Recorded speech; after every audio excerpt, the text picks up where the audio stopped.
Okay, hello everyone. Hi. Okay, we from class Miss Indi and we will start our podcast. But before we start our podcast, I will introduce ourselves. My name is Rehan Widi. My name is Ataris Kitara Pratama. My name is Muhammad Ahtar Fulgana Putra. My name is Musi. My name is Rabika Fitria. Okay, let's start to our our podcast. Let's start to our podcast. Okay, hello everyone. How are you today? I'm fine, thank you. And you? Fine, Mr. Rehan. Yes. Okay, welcome back to our podcast, right? I hope you are doing great. Yes. Today we discussed about Nadiem Makarim issue, the most talked about in Indonesian. Okay, before we start to our podcast or our discuss, everything we discuss today is based on the materials and our study.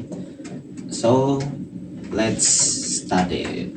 Okay, this case began in 2020 when the Ministry of Education launched a digitalization program by purchasing Chromebook laptop for school.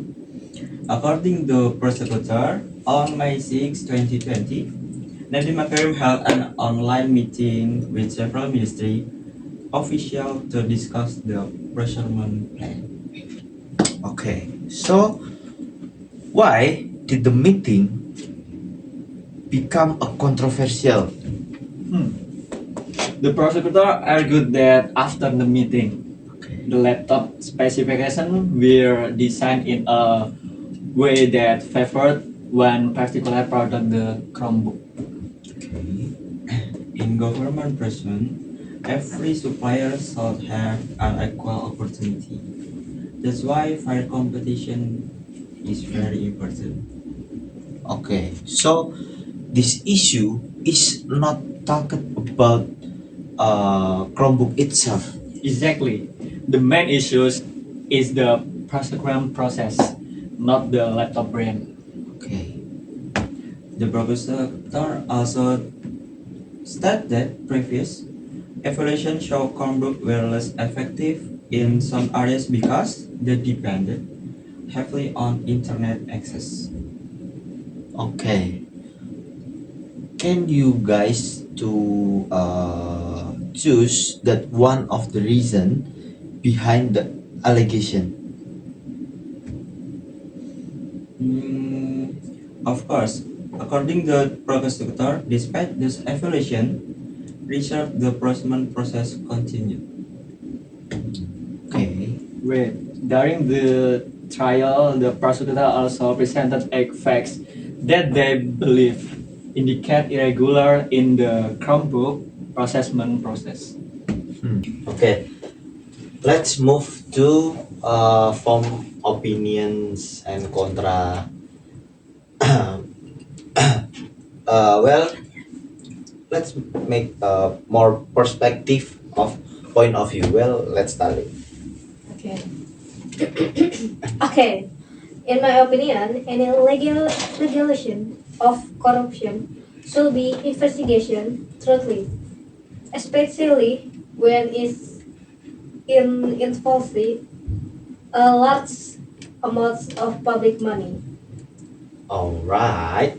What about a different of view about contra point of view?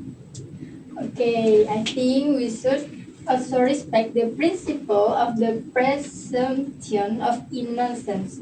Even though the prosecutor has present evidence, the legal process is still ongoing, and every defendant has the right to defend themselves.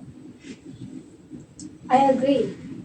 We should rely on only one side of the story. The court will evaluate all the evidence before making a final decision. For me, this case is also a reminder that government policy should always be transparent, especially when they involve public funds.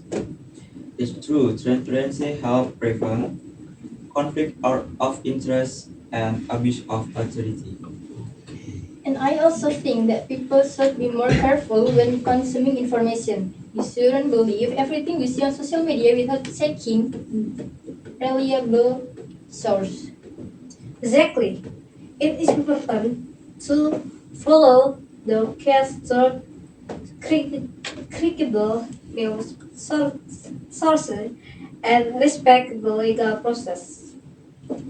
Okay, to sum up today's discussion, the Chromebook procurement case is still part of an ongoing legal process.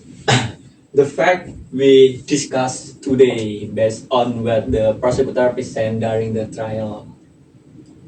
Meanwhile, opinions are personal view, and everyone might have different perspective as long as they respect the legal process. As members of society, we should think critically and avoid making conclusions too quickly. Because in the end, the purpose of the legal process is to uncover the truth and ensure justice. Okay, it's interest of discussion, right? Yeah. Yes, Okay, that's all for today podcast. Thank you so much for watching and see you to the next episode. Bye bye.